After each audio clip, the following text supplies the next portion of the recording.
Dalawang magkapatid, isang bangungot sa depensa. Ito ang Marcelino Twins. Ang Marcelino Twins ay ilan sa mga pinakakilalang magkapatid na halimaw sa larangan ng basketball. Tiyak na napakasarap sa pakiramdam ng kanilang mga magulang. Dalawang kambal na anak na parehong bagsik at parehong may puso sa laro. Kung napanood nyo ang kanilang college days sa LPU Pirates, siguradong sasakit ang ulo nyo kapag itong dalawang ito ang dumedepensa sa inyo. Dagdagan mo pa ng opensa ni CJ Perez, abay, siguradong tataas ang blood pressure ng coach ng kalaban. Ika na nga ng marami, ang ganitong klase ng mga player ang masarap pustahan. Hindi sayang, siguradong sulit. At tara, panoorin natin ang kanilang mga highlights, JC at JV Marcelino.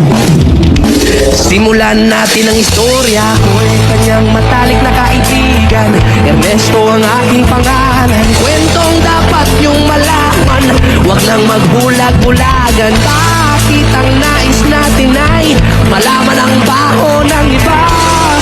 Pagbibigyan kita. Kilala mo ba si Magda na aking kapabata mula pa nung pagkabata kami lang?